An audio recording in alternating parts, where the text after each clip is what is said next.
या IT sector जैसे काफ़ी अंडर परफॉर्म कर ही रहा था, तो आईटी अब लोगों को लगता है यहाँ से ऊपर जाएगा। 5 साल का एटलीस्ट लॉक इन रहता है। चाइल्ड इनमें लॉक इन इसलिए रहता है कि ये सॉल्यूशन प्रोवाइड करते हैं।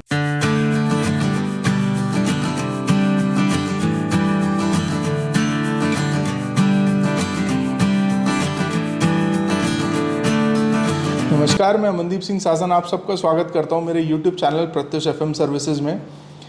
आप सबका धन्यवाद जिस तरीके का आप हमको सपोर्ट कर रहे हैं। हमने एक कोर्स स्टार्ट किया हुआ है म्यूचुअल फंड्स एसआईपी बिगिनर्स के लिए टू अटेन फाइनेंशियल फ्रीडम। उसका तीसरा चैप्टर आज हम लेके आए हैं आपके सामने। वो रहने वाला है कैटेगरीज ऑफ म्यूचुअल फंड, या हम बात करें कौन कौन सी वो कैटेगरीज हैं म्यूचुअल फंड की जो सेबी ने डिसाइड कर रखा है, गाइडलाइंस उन कैटेगरीज की क्या रहने वाली है वो हम डिस्कस करेंगे। और उस डिस्कशन के साथ में हमें ये समझ में आएगा कि हमारे लिए कौन सी कैटेगरी या किस टाइप की कैटेगरी हमारे लिए हो सकती है। मैं आपको स्क्रीन की तरफ लेके जाता हूँ। तो सेबी के जो कैटेगराइजेशन बोलता है, ये लिंक मैं आपको प्रोवाइड कर दूंगा मेरे डिस्क्रिप्शन लिंक में, जहाँ पे आपको अगर आपकी स्टडी करना हो तो आपके लिए बेनिफिशियल होगा। सेबी का categorization of mutual fund schemes में वो कैटेगराइज करता है 5 तरीके में। एक इक्विटी स्कीम्स, डेट की स्कीम्स, हाइब्रिड की स्कीम्स और सॉल्यूशन ओरिएंटेड स्कीम्स जैसे रिटायरमेंट हुआ, चाइल्ड प्लान हुए, और अदर स्कीम्स में इंडेक्स फंड, ईटीएफ्स, और ईटीएफ्स के बाद में हम बात करेंगे फंड ऑफ फंड्स की।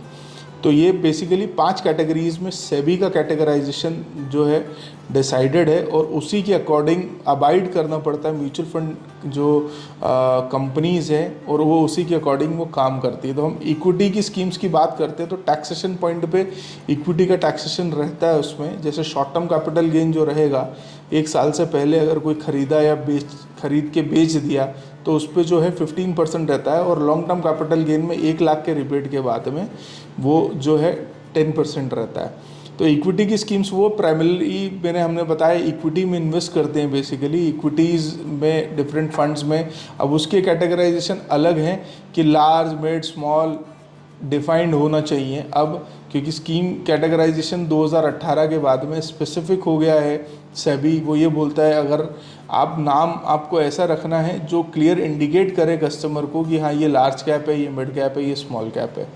तो और आगे बात करते हैं, जैसे यहाँ पे देखेंगे मल्टी कैप कैटेगरी जो एक इक्विटी की कैटेगरी है, टाइप है मल्टी कैप जो है, उसमें 65% बेसिक जो है 65% जो है आपको रखना चाहिए इक्विटी रिलेटेड इंस्ट्रूमेंट्स में मल्टी कैप कैटेगरी में। लार्ज कैप में 80% इन्वेस्टमेंट जो होना चाहिए वो लार्ज कैप में ही होना चाहिए, और 20 का आप फिर आपका जो है कॉल ले सकते हैं, डेट या स्मॉल या मिड आप उसमें अकॉर्डिंगली कर सकते हैं।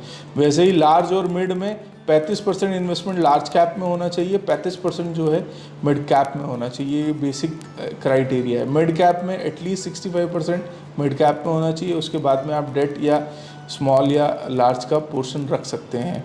वैसे ही स्मॉल कैप की अगर हम बात करते हैं तो एटलीस्ट 65% जो है आपको स्मॉल कैप में रखना चाहिए। देखिए इसका पीछे जो एजेंडा, जो सेबी का एजेंडा ये है कि कई बार इससे पहले 2018 से पहले ये हुआ था टू जनरेट अल्फ़ा। अब हम आगे इन रेशियोज़ की भी बात करेंगे। ज़्यादा रिटर्न्स जनरेट करने के लिए लार्ज कैप स्कीम्स में भी जो है स्मॉल कैप्स के स्टॉक्स जो हैं उनका परसेंटेज बहुत हायर साइड पे था। जब ये जो सेबी को पता चला तो उन्होंने ये कंसिडरेशन नेम का कैटेगराइजेशन लेके आए, और उन्होंने स्पेसिफिक किया कि अगर आप लार्ज कैप की कंपनी का कोई अगर फंड है तो वो उतने ही परसेंटेज जो है 80% उसको लार्ज कैप के स्टॉक्स रखने पड़ेंगे। तो इससे क्लाइंट की सेंट्रिसिटी और मजबूत हो गई। अगर क्लाइंट कोई ब्लू चिप में इन्वेस्ट कर रहा है तो उसे पता रहेगा कि हाँ मेरा ब्लू चिप में पैसा इन्वेस्टेड है, और 80% का मेरा मिनिमम ब्लू चिप की बाइंग है जो मैंडेट है रेगुलेटर का।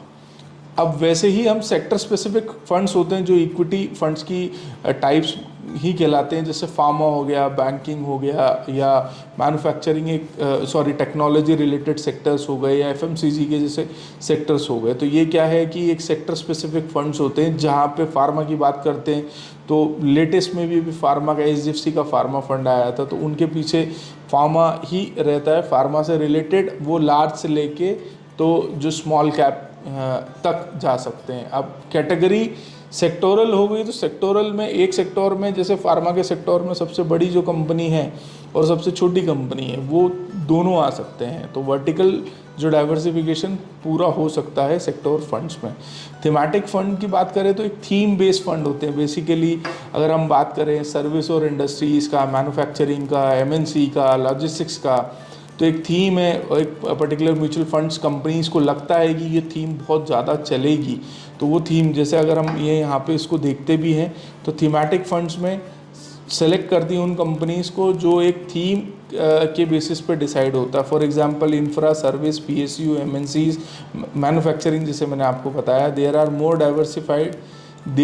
Diversified than sectoral funds. मतलब अगर मैं बात करूँ थीम की, पीएसयूज़ की बात करते तो पीएसयूज़ मोर डाइवर्सिफाइड है क्योंकि वो डिफरेंट पीएसयूज़ को लेके चलेगा, डिफरेंट कंपनीज़ को लेके चलेगा।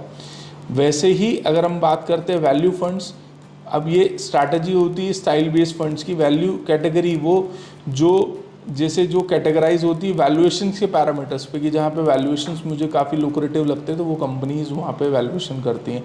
कॉन्ट्रा स्ट्रैटेजी जहाँ पे है कि कॉन्ट्रा स्ट्रैटेजीज, कॉन्ट्रा फंड्स वो फंड्स होते हैं जो इक्विटी के कॉन्ट्रेरियन व्यू को रखते हैं मार्केट का। तो फॉर एग्जांपल अगर मैं बात कर रहा हूँ वो स्टॉक्स कई टाइम से अंडर परफॉर्म कर रहे हैं बट उनका जो लगता है फंड मैनेजर्स को ये यहाँ से अप परफॉर्म करेंगे। फॉर एग्जांपल भी मैं ले लेता हूँ जैसे विप्रो का ऑल टाइम हाई से अभी 40-50% डिस्काउंटेड पे चल रहा था, तो अब कॉन्ट्रेरियन स्ट्रैटेजीज के तहत कई कंपनीज़ हैं, म्यूचुअल फंड की कंपनीज़ हैं जिन्होंने कॉन्ट्रा स्ट्रैटेजी के तहत में विप्रो ले रखा है।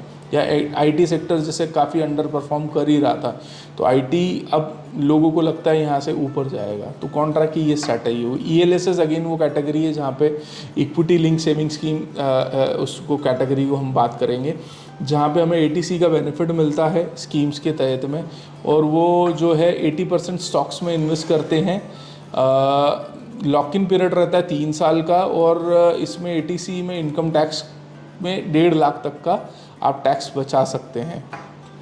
अब मैं डेट की बात करता हूँ तो डेट फंड्स वो फंड्स होते हैं जहाँ पे हम commercial papers, commercial debentures, T bills, treasury के बिल्स और सर्टिफिकेट्स, डिपॉजिट्स, AAA+ रेटेड की जो बॉन्ड्स होते हैं वो सेकेंडरी मार्केट में जो अवेलेबल होते हैं उसमें जो इन्वेस्ट करती हैं वो स्कीम्स को हम डेट के फंड्स बोलते हैं।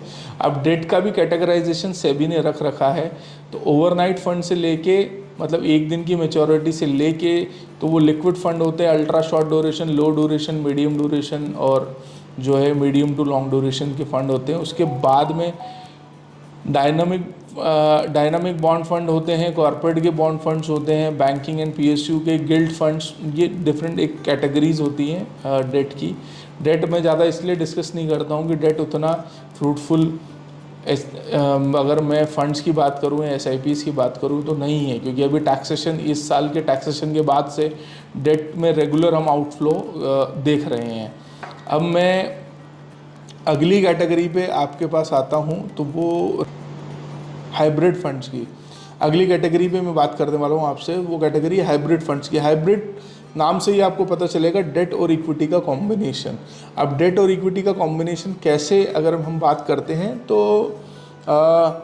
60 अगर मुझे इक्विटी का टैक्सेशन रखना है तो सेबी बोलता है कि मुझे 65% इक्विटी में रखना पड़ेगा और 35% मैं डेट में रख सकता हूँ फॉर इक्विटी टैक्सेशन। तो कई ऐसे एग्जांपल्स हैं जहाँ पे मैं HDFC का बैलेंस एडवांटेज फंड की बात करूँ या इक्विटी हाइब्रिड जैसे कोटक का इक्विटी हाइब्रिड है, वहाँ पे वो दोनों का कॉम्बिनेशन लेके चलते हैं और टाइमली उसको जो 65 और 35 के रेशियोज़ को हैं वो जो मिनिमम क्राइटेरिया है मैक्सिमम वो 80-90% तक भी इक्विटी में आ जाते हैं और मैक्सिमम वो 35% डेट तक में भी आ सकते हैं।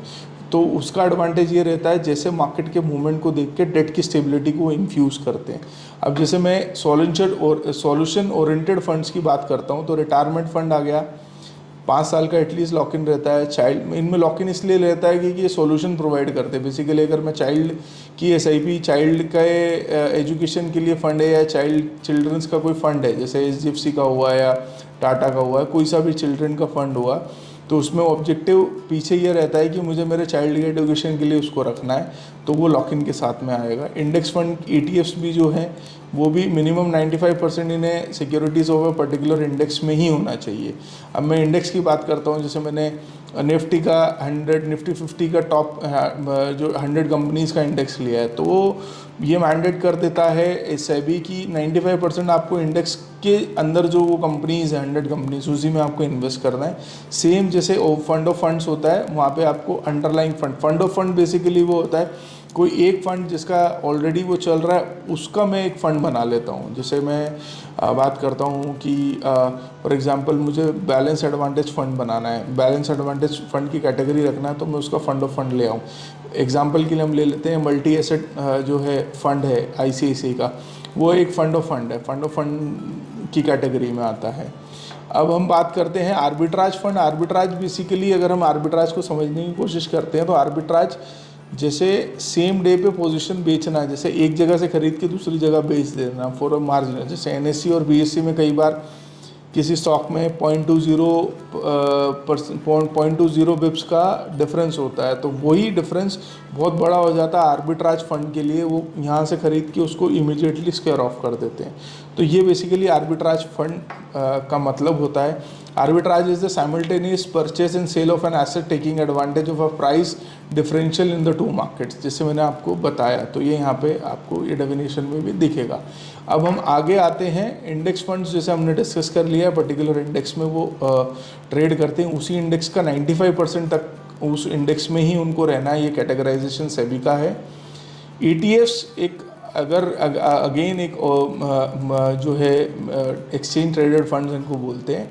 ये वो सिक्योरिटी है जैसे ETF में डेली प्राइस फ्लक्चुएशन होता है। जैसे मैं NAV निकालता हूँ दूसरे म्यूचुअल फंड्स की, NAV मुझे सेम डे एक बार ही चेंज होगी उसकी, बट ETFs में मैं उसको ट्रेड कर सकता हूँ डेली, मतलब ड्यूरिंग मार्केट्स आर वो चेंज होता रहेगा ETF का वैल्यू लिस्ट, क्योंकि ये लिस्टेड होते हैं स्टॉक एक्सचेंज में। Unlike regular mutual fund ETFs common stock on a stock exchange the trade price of an ETF change throughout the day. जैसे मैंने आपसे बात बताया कि ये थ्रू आउट डे में चेंज होता है, जैसे नॉर्मल स्टॉक का। जैसे फॉर एग्जांपल ICICI एक दिन में 840 से लेके तो 860 रुपये हुआ, तो जब मुझे 860 पे आया तो मैं 860 पे उसको ट्रेड कर सकता हूँ। वैसे ही मैं ETFs को ट्रेड कर सकता हूँ। अब फंड ऑफ फंड्स, जैसे मैंने आपको ऑलरेडी एग्जाम्पल के साथ में समझा दिया है कि for the mutual fund schemes invest in unit of the other schemes on the same mutual fund और अदर म्यूचुअल फंड। अब सेम म्यूचुअल फंड और अदर म्यूचुअल फंड से समझें कि ये लेवल ऑफ एक्सपेंस को मैनेज करने के लिए, मान लो मैंने डायरेक्ट ही एक म्यूचुअल फंड उठा लिया, जैसे ICICI बैलेंस एडवांटेज उठा लिया, तो उसका तो एक सर्टन एक्सपेंस रेशियो है ही है। फिर मैं उसमें मुझे या फंड मैनेजर को क्या करना है, कुछ नहीं करना है, उसने तो फंड ऑफ फंड बनाया हुआ है, तो इसलिए उसका जो एक्सपेंस है वो कम होता है। अब gold exchange traded fund of fund भी होते हैं, जैसे ICICI का गोल्ड का फंड ऑफ फंड एक एग्जाम्पल है। अब इंटरनेशनल फंड्स जैसे ग्लोबल फंड आते हैं, जहाँ पे कुछ सर्टेन, जैसे कोटक का पायनियर फंड है जिसमें उसमें ग्लोबल फंड की भी इक्विटीज़ का एक्सपोजर ले रखा है, या डायरेक्ट ग्लोबल इनोवेशन फंड्स होते हैं कंपनीज़ के, जो म्यूचुअल फंड कंपनीज़ के वो आते हैं। तो यहाँ पे हमने बेसिकली कैटेगराइजेशन डिस्कस कर लिया, टाइप्स म्यूचुअल फंड के डिस्कस कर लिए, कौन सी क्या है। अब रिस्क एपेटाइट में अगर मैं बात करता हूँ, रिस्क प्रोफाइल की बात करता हूँ, तो डेट सेफेस्ट है और सेक्टर फंड्स कंपैरेटिवली ज़्यादा रिस्कियर है क्योंकि वो एक ही सेक्टर में आते हैं। तो ये रिस्क का जो प्रोफाइल है, रिस्कोमीटर का जो ग्रेड है, ये डेट से बढ़ते बढ़ते बढ़ते इक्विटी में जाएगा। इक्विटी में अगर मैं हाइब्रिड कैटेगरी की बात करता हूँ तो वो कंपैरेटिवली कम रिस्कियर है देन सेक्टोरल फंड्स। तो ये रिस्क की हमने बात करी। रिटर्न्स, रिस्क और रिटर्न्स पैरेलल चलते हैं। रिस्क ज़्यादा है तो रिटर्न ज़्यादा के चांसेस हैं, रिस्क अगर कम है तो कम रिटर्न्स की अश्योरिटी है। तो मैं उम्मीद करता हूँ आपको ये वीडियो समझ में आया होगा। ये लिंक जो है मैं एमफी की जो साइट है यहाँ पे मैं आपको अवेलेबल करवा दूँगा, ये लिंक भेज दूँगा, तो ये लिंक में भी आप खुद से भी देख सकते हैं और आपको समझ में आएगा। इसके अलावा हम अगले टॉपिक में पावर ऑफ कंपाउंडिंग को डिस्कस करेंगे विद एग्जांपल्स कि पावर ऑफ कंपाउंडिंग क्यों एक 8th वंडर कहलाती है। आप बने रहिएगा हमारे साथ में। Please like, share and subscribe कीजिए ताकि ये ज़्यादा लोगों तक पहुंच सके। धन्यवाद।